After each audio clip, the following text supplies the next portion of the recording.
Hello, friends. Uncle Marv here with another episode of the IT Business Podcast, the show for IT professionals and managed service providers. And we are continuing our series for the month of May, Money, Marketing, and Growth. All three go hand in hand. But today, it's not just about the way your tech stack or the latest shiny tool is. We're talking about something that, in my mind, quietly decides whether your MRR grows, stalls, or walks out the door. It's how your people show up in front of your clients. So I asked Lisa Shorr to come on the show again. Uh, Shorr Success, not only is she the co-owner of an MSP, but she also is a branding and communications coach who has spent years turning tech-heavy teams into high-trust, client-facing pros. Lisa, welcome back. I am so thankful to be back here. Love your show. And I love this topic of money, marketing, and growth. Soft skills couldn't go hand in hand even better than anything else. So I'm so excited to talk. Yeah, this is one of those things. I mean, you and I have talked about it, and I don't know that it gets communicated enough, but how we look, how we act, how we present ourselves from the first time a customer or prospect sees us, our everyday interaction, that plays almost as much a part of our success as everything else. People sometimes don't even care about the tech tools, but they care about how a tech treats them when they walk into their office, right? So they don't know that. I think that a lot of clients don't realize, or maybe a lot of IT business owners should say, don't realize that it's not the technical skills that really make an impression on a client. They want to see that you have technical ability. So please know I'm not discounting that, but really what makes the difference is how you make people feel and how that connection is impacting. You know, we signed on, my MSP signed on a new client the other day, and it's a law firm, and I'm very happy about it. But when I peeled back the onion and we really got down to what was their initial reason for calling us, and they said, because my current IT provider isn't responsive. Yeah. They're not making us feel like they care. I mean, literally not responsive was the words. And so that's not a technical stack. That's a human connection. And that's something that we need to continue to really hit home. We have to talk about this. So let's talk about that from a different perspective because we've gone through, the era of cybersecurity and breaches and all of that stuff. We've gone through an automation phase, which is now only being amplified or exasperated by AI, and that human interaction is being taken away even more. Right. So let me ask you this: how much have you talked about AI as a part of your brand? So I have built a workshop around this now. So I actually have a whole workshop, and I have been touring around literally the country as well as Canada, talking about soft skills that AI cannot replace. And we are in an era of, I mean, I'm looking at everywhere we go, like PAX 8 has their managed intelligence provider report. We're not even, we're evolving to not even being called managed services providers. We're managed intelligence providers. So that's requiring us to help clients, guide them into how to implement AI in automation, how to augment their processes that they have already existing, how to make their time more efficient. All of that could easily distance ourselves from the client interaction. And so I have been doing several workshops with technical teams on take a step back a moment. Technical is critical. AI and implementation, we have to do it, but we also have to be mindful that that is going to distance ourselves. So I'm trying to say, okay, well, here's some of the soft skills that AI cannot replace, and then infusing that into this conversation. So when people are adopting AI and building out processes and augmenting, they're saying, okay, well, where is the human connection impacted? Because responsiveness and attentiveness is what Right. we're hired for. Now, in those workshops, I assume you've probably done a ton because I know you're out there all the time. But have you seen a trend, or have you seen a grouping of things that we as MSPs are doing that is kind of taken away from what we've been building all these years? Because a lot of people are complaining about you know they don't feel connected to their clients anymore. Have you seen anything that correlates to us trying to do AI and what we're experiencing? It's new to see all of the impact, what's really happening. Okay. What I'm seeing is the adoption rate is fast and furious. Absolutely. Sign on to Claude, sign on to Copilot, sign on to Gamma. Oh, wait, you have Plod, so you're going to record this call. Oh, wait. So we're just we're running fast. And I think what I'm seeing more is not having a strategy around what soft skills are needed in each step of the way. We're building and we're moving forward. We're building agents for marketing. We're building agents for a process flow. We're asking Copilot to analyze our email and give me a summary. And which is amazing. And when I was at boot camp recently, we were talking about, people were telling me that they were building their own CRMs. And so they're getting rid of their current CRM, or they're building a PSA ticketing tool. And great, I guess. It remains to be seen.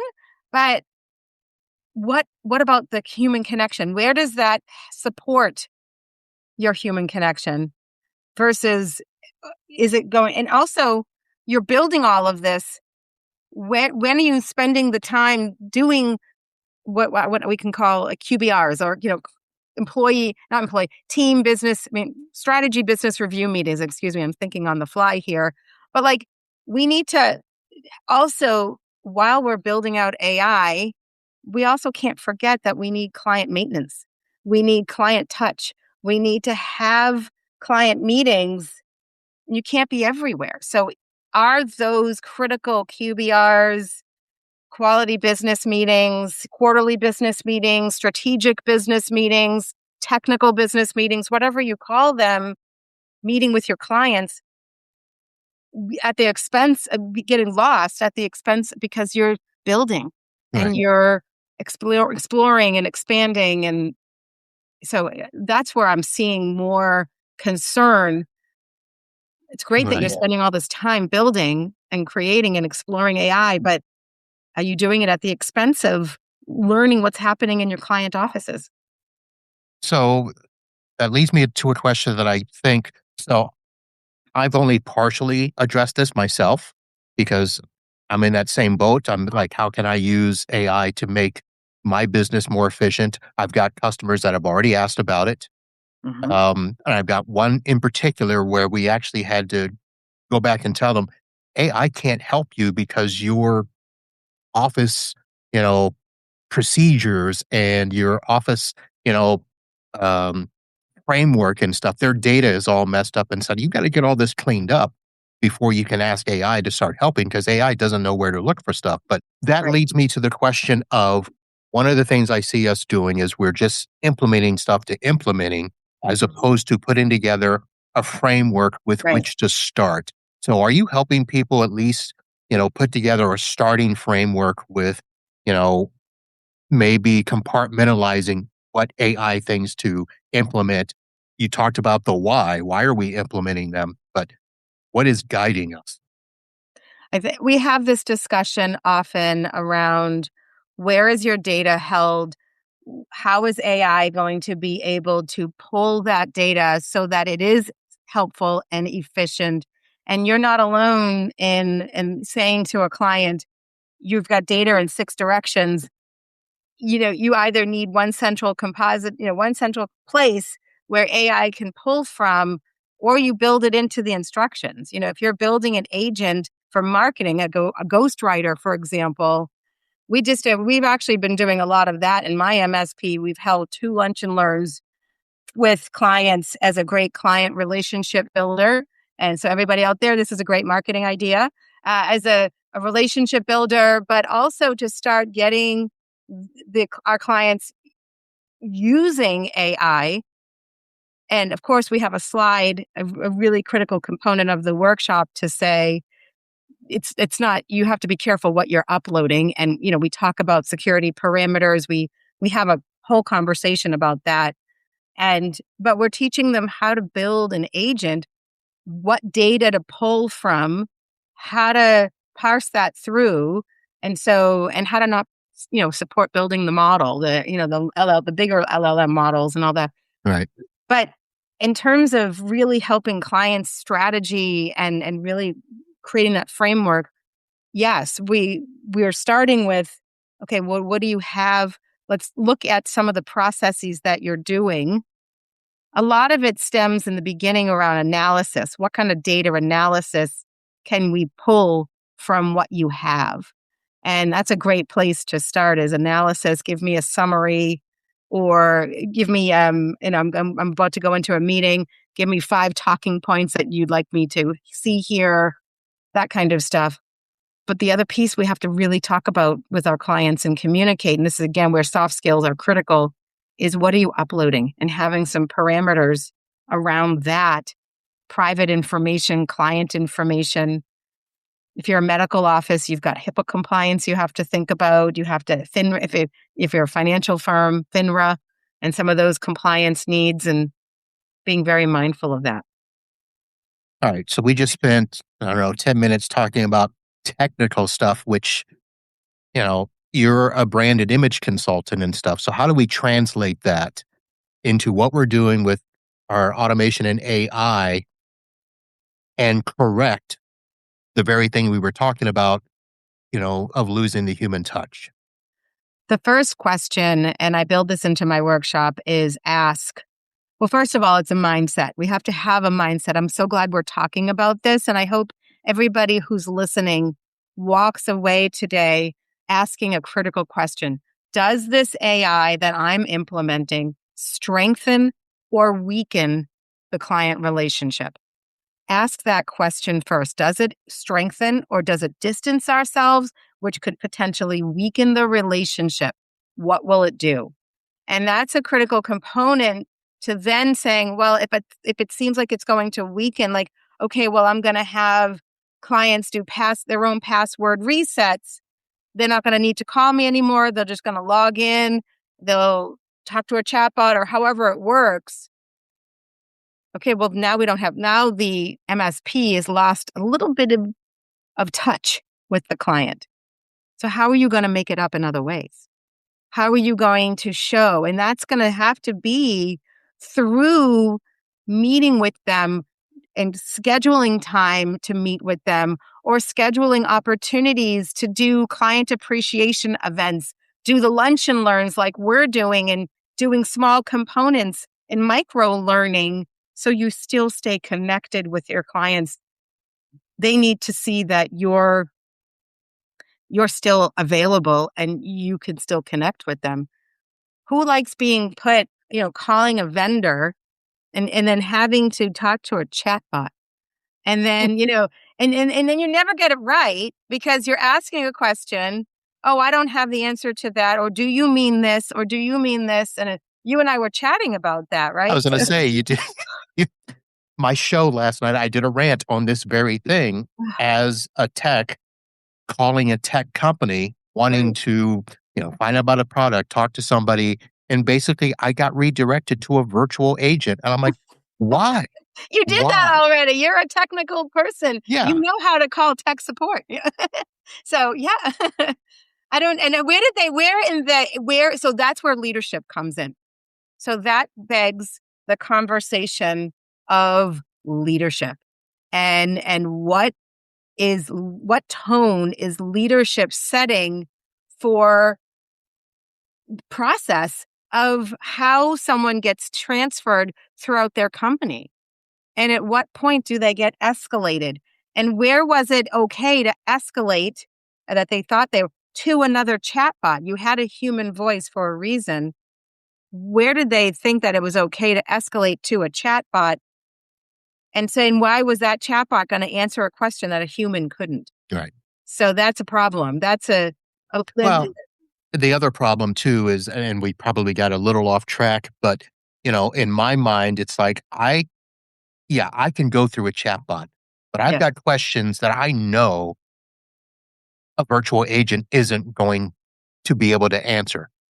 right. Because what is it? What do they always end up doing? Well, for a representative, I mean, I would have been back in that vicious circle. So it's something where our clients are going to be in that same position Yes, because they're smart. They're not dumb. They're going into Google. They're using ChatGPT to see if they can fix the printer before they call us.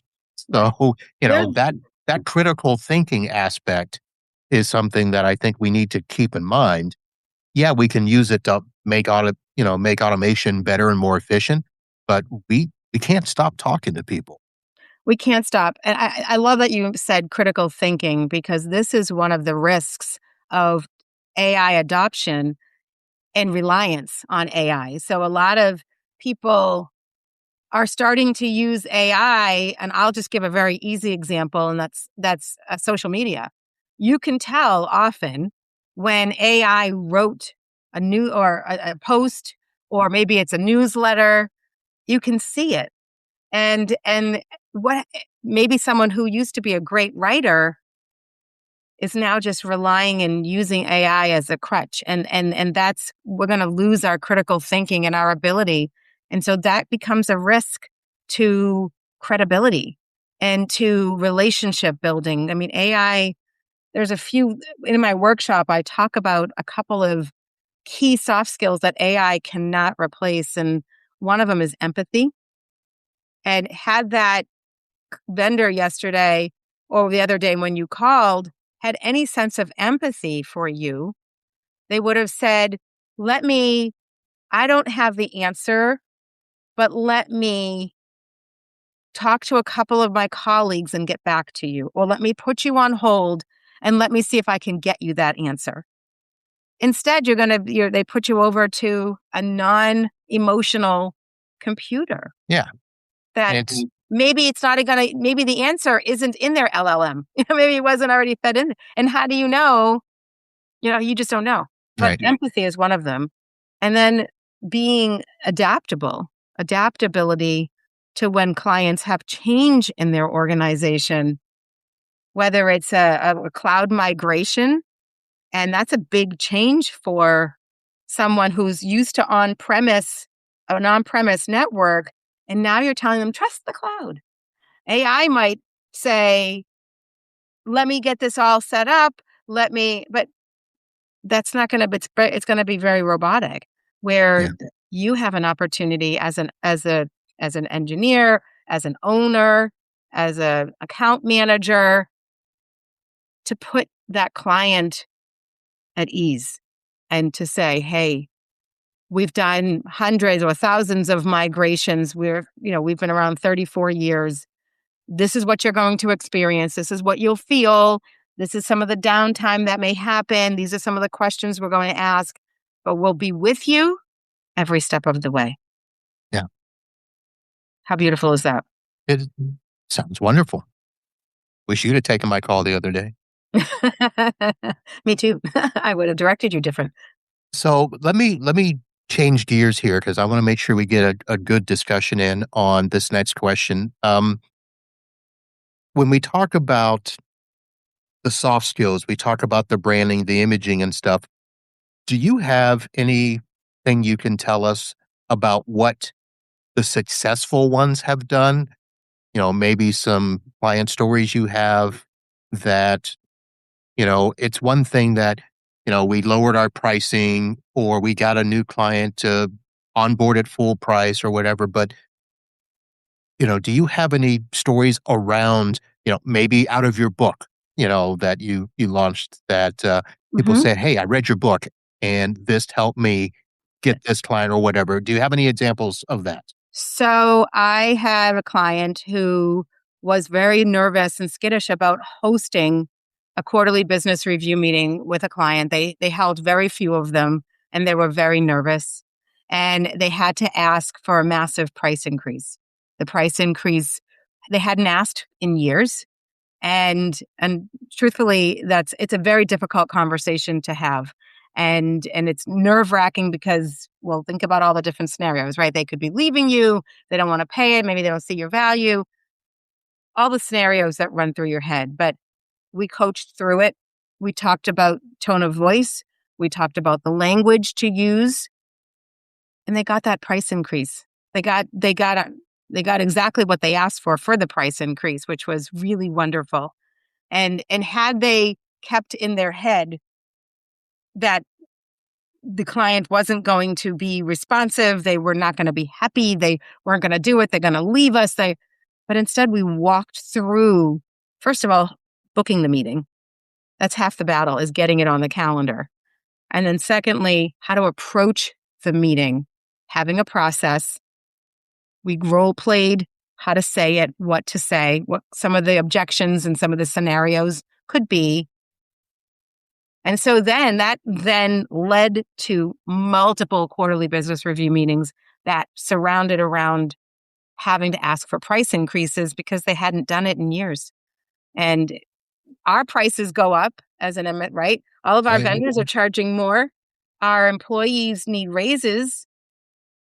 Our prices go up, but yet we're not asking our clients to pay more because it could be afraid. It could be, but so that's one amazing success story. Another thing to look for, how do you know your soft skills are impactful, is you can do surveys. You can certainly do surveys and see what your clients are saying. Ask for testimonials, ask for Google reviews. And many of them, when you provide that level of service, will give you easily. The other thing is to look at how long have employees stayed with you, because that demonstrates a great culture. And how long have clients stayed with you? What's your churn rate? So those are some of the metrics you can look at to know that you're providing a level of service that meets a standard that your clients are craving. They're craving customer service, the client experience. Customer service, you're answering a call, you're putting in a ticket, you're closing the ticket. Client experience means you're going that extra mile. You're thinking about aligning with their brand in some way, whether it's teaching them, doing some micro learning sessions, hosting QBRs, hosting those business review meetings with clients, and sharing with them. Not everyone is an opportunity to sell, but some of them are just an opportunity to check in. How are you doing? Tell me what's going on in your business. Connecting with their families and how are they doing? What's new with them? So having those conversations are so critical to success. Now, a lot of what you mentioned is kind of an outward facing, brand and image and stuff. What about inward? Have you talked or had any discussions about how that looks for, positions that are inside the organization, from, the technician, the dispatcher, or anything like that? So it's funny you asked that. So when I was at boot camp, somebody stood up in my audience and asked me. So I did the whole workshop, and someone said, this is not an engineer's love language. Soft skills and talking soft skills is not really an engineer's love language. How do you teach soft skills? How do you do this? And the way that you do this is every day. The answer is literally having discussions, just like you and I are talking about these client success stories, having sales share with service why a new client signed on. So if it was a responsive issue, so like that law firm I was telling you about that we just signed on, it was because of a response. It was a response issue from their old IT provider. I made sure that our service delivery team knows that one of the pain points of that new client is responsiveness. So we already have that conversation. Well, what does responsiveness look like in our MSP? So we have discussions every week on different types of soft skills. But we make it a point to talk about our company core values internally. We have uniforms that if you're going on site or we have client meetings, we talk about what, the logoed shirts and what to wear. I'm purposely wearing a red blazer today because I was just working with a client who in their logo is red. So they had a lot of their company colors were red. And so I wanted to align with them and show them that I was aware of their brand. And all of this is described in, I know You do that for all your visits? Do you align your image based on their colors? As an image consultant and a business coach, I try to. If I'm having, what about your image though? Because this is it. I mean, my image is a blazer, but my image is showing. When I spoke at boot camp or when I spoke, you can see on my social media channels, I wore a lavender purple suit. I'm always in a suit of some sort. That's my brand, the structure of a blazer. But when I'm working with clients, I want to demonstrate what branding looks like. So I become their billboard. I become a representation of their company. And so, yes. But when I'm sending an engineer to a client site, I'm not having them wear their logo colors. I'm having them wear a logo no, I didn't. shirt. No, I didn't expect that. I was just And when I did my lunch and learn the other day with my clients, I had a Secure Future shirt on as well, a logoed shirt, because I wanted to align with my company brand. But your clothing and what we wear absolutely impacts. And I try very hard when I'm working with clients to show them I'm a branding expert, that I am very well aware of their brand colors, what it looks like in clothing, what an outfit looks like that could be, for me, it was, I'm the authority figure in this space. So what does an authority wear? How do they present themselves? And this is my brand. For some reason, you're right. I didn't notice, but for some reason I thought, well, your colors are blue, but beside the point. Yep. My logo colors are blue and gold. You're absolutely right. That's my logo colors, why my book is a shade of gold. It needed to be a little bit brighter than gold, so it popped on the bookshelf and stuff. Right. So, but it's blue and gold, essentially. Okay. Absolutely. That was very intentional when I wrote my book because I wanted to align with my branding. And if you go to my website, you will see the blue and gold. Absolutely. Right. Yeah. So I should probably ask you for a branding audit because I don't have a standard colored shirt that I wear. I just make sure that every shirt I wear has my logo on it. That's great. And I do remember a client years ago asking me, and I don't know why that came up, and I don't know if I've seen them like outside of their office, but they basically they're like, does every shirt you own have your logo on it? See, they notice. And I'm working. Why wouldn't it have my logo on it? But they didn't say anything about the color of my shirt because that changes. Mm-hmm. I mean, that's fine. That's totally the color of the shirt. It's the logo. But notice that they noticed. You see, they said, "Does every?" So we don't realize we make and it's not a it's.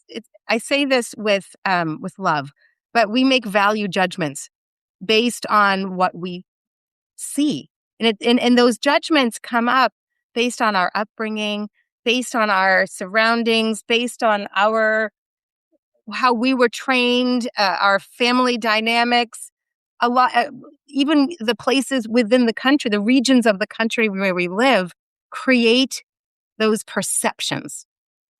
And so that person recognized you as someone in a logoed shirt. How powerful is that? How powerful. It And worked. that's how powerful it is that we wear, that we're known for not only our technical knowledge, but our how we present ourselves. People love consistency. Consistency in our branding is often overlooked. And I'm inviting everybody to consider, how consistent is your brand? Your humans, your website, and now I'm wearing my marketing hat because my degree is in marketing. But all of that, from the clothing to your invoices to your website so there's your branding audit right there, your LinkedIn profile. How many LinkedIn profiles have old headshots? So that when a prospect or somebody meets you for the first time, they're like, that's not what you look like. Or, Okay, now you're making that comment that we always say about realtors all the time, where you meet a yes. realtor and it's like, that picture's 30 years old. hmm It's every industry. It's every single industry. I've done some work with a bank recently and training their Gen Z population. And Ooh. what an opportunity to teach the younger generation, who are now future leaders, about branding and the power of perception. And what does that mean? What does professionalism mean in the workforce? What does branding mean? How do we align that? And you put that in context of a board meeting, a dinner meeting. We actually went to dinner together and I taught them about table manners and the nuances of conversations around a dinner discussion to any difficult conversations. Mm. Happens all the time. So, okay, so Gen Z, you didn't say alpha, but they're coming up next as well. Yeah. So we are now in this influencer world Mm. where people are taking what they see on YouTube and influencers, and everybody's got that certain type of, holding the camera, holding the mic, and equating that to success. But that's not what we want inside of our MSPs. So, did you have discussions around that with those Gen Zers? We did. We did talk about the power of technology, and what we see online needs to match what the service that you're delivering. And so if you're, and so but the bank, they do a lot of great social posts and social media that promote social activities. So we talk about what posts are going to be most impactful to grow the brand of the bank. And then we did talk about some of the actions that can be detractors, that maybe a broker is not going to want to work with them or partner with them, or a borrower is going to go to another bank because they feel it has to be consistent. What's online, just because someone's posting something and they're an influencer, doesn't mean it's right for that particular brand. And we talked about what happens at your particular brand, your bank, your internal values and mission, because everyone is different. And so a lot of the influencers are blanketing a concept, but my mission and my coaching surrounded around what was important to align with that particular bank. And how do you take social media? How do you take trade show and trade show etiquette and all of that and circle it around the core values of the bank? So influencer, they're tricky. They're very tricky Oh, because, yeah. absolutely, they influence. I mean, I'm hoping that in the IT world, I'm an influencer for positive communication. I hope that the conversation around soft skills and communication, people say, "Oh, let me see what Lisa has to say about that." So but my mission is to show positive behavior. I'm sharing some of my stories and some of my vulnerabilities that happened within my own IT company and my experiences. So, and hopefully that grows. All right. Yeah. Let me ask you, this is going to sound negative in the way I asked it, but I hope that it helps. But Mhm. where do you see MSPs losing money, degrading their image? in today's world? Just not it's happening primarily because of soft skills and communication, not putting an emphasis on what the client experience sounds like, looks like, feels like. And it starts with leadership. If you look at your churn list, when you look at clients that you lost, and hopefully you're tracking it and you're tracking why they left you. There's a lot of M&A happening. And so a lot of that you can't control. Then there's retirement. And I mean, you hate to lose the client, but if they've been with you for 20 years or 10 years, how nice that you've gotten them to the point where they can retire. So pat yourself on the back. Then there are those who left you for another IT provider. Why? Why did they leave you? What was the experience that really set them over the edge? 9 times out of 10, I'm going to say, I'll be pretty bold out there, it's because of how you made them feel. Not because it could be that you maybe screwed up a service delivery something, a ticket, but really what it was is you didn't handle it well. You didn't take the high road. You didn't take ownership. You did blame instead of ownership. You sounded apathetic or disinterested in your tone, and somebody misunderstood that. We just talked about that when I was coaching an MSP just before this call, which is why, like I said, I'm in the red jacket. We talked about, we did a little role-playing section, and we talked about being monotone on the phone and how misunderstood that monotone, people hear first. They hear when it's only the phone, all they have to go on is your tone of voice or inflection in your tone, or are you using any melody in your voice? And that perception then starts to build over time. And we may not realize, the client might not be able to say it. They might just say, you're too expensive. Or I don't like that. I can find it cheaper somewhere else. We default to that. Yeah. But it's not I, that. I was going to ask you in terms of earlier, I was thinking if we had time for it, but you brought it up, so I'm going to go with it. I was going to ask if you guys ever did exercises with companies on how the company sounds as a whole, meaning from the time, if you've got a receptionist or an auto attendant, from the time a technician picks up or the time a salesperson, do you talk about, trying to have one voice across an organization? So so there's 2 chapters in this book and Your Brand Unleashed that focus on that. D stands for dynamic dialogue, and that's where I talk about our tone of voice. I talk about the impact for every department. And then within that workshop, we actually do role playing for different departments. So the dispatcher sounds different than a service technician than somebody in sales. A dispatcher, when they're answering a call, has to be jovial or interested, curious. We're a service business. But then when they hear that there's a problem, that there's an issue and they're struggling, the client is struggling, that tone of voice has to shift so that they sound empathetic, they sound urgent. When the engineer gets the call, then they have to make sure that their voice shows confidence. They need to sound also urgent. I totally know you need to get into the boardroom and you're going to court in 3 hours and you can't find this client document. I'm on it. Let me work on it. So you have to have that tone of voice that shows. But when you're selling initially, absolutely, we can do that. Absolutely. I hear, so many of our clients come to us because they're not getting the response that they deserve. You deserve it.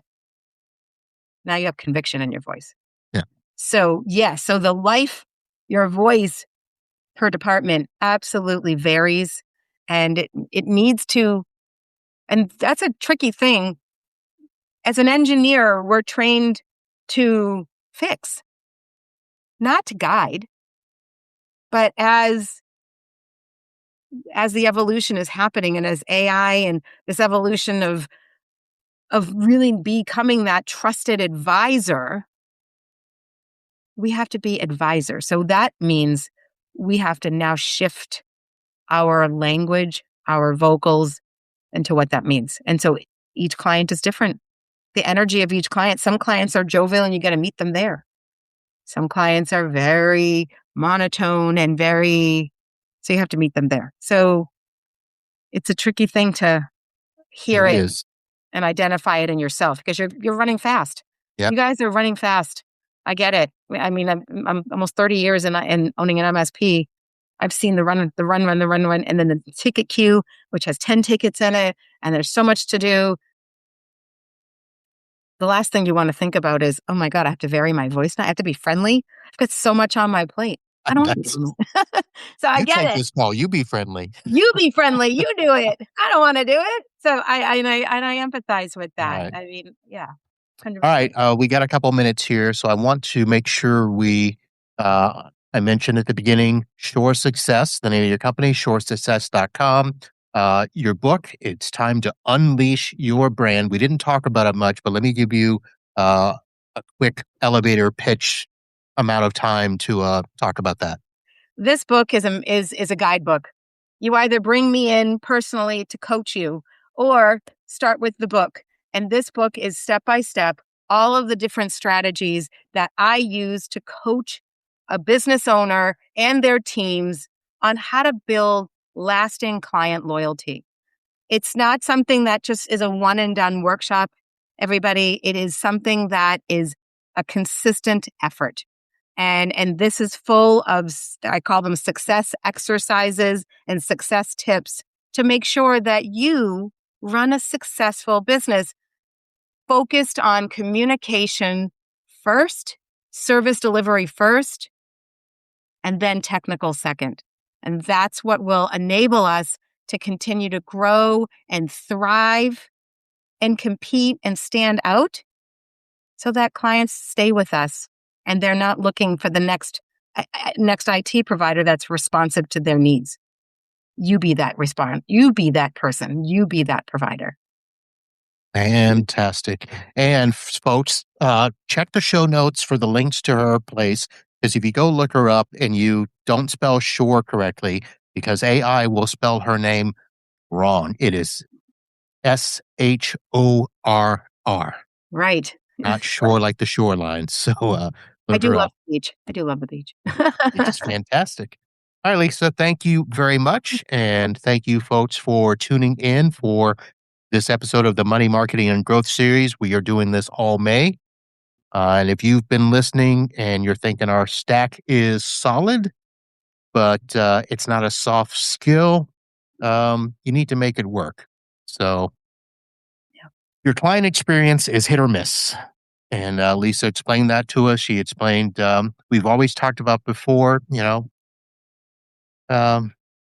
brand is just as important as your tech skills. So More it's not your important. logo.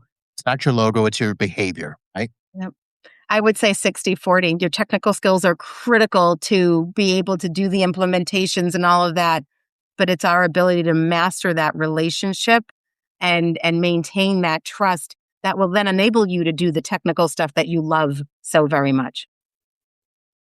All right, Lisa, thank you very much. Huge thanks. And folks, if you're listening, make sure you connect with her, grab her resources, and think seriously about how you can build emotional intelligence and executive presence into your MSP just like you would any other system. And thanks for tuning in, listening to the show. We will continue these all May. Of course, you can head over to itbusinesspodcast.com and catch all of the other content. But turn whatever you do into real money, better marketing, and long-term growth. I will see you on the next episode. And until then, holla.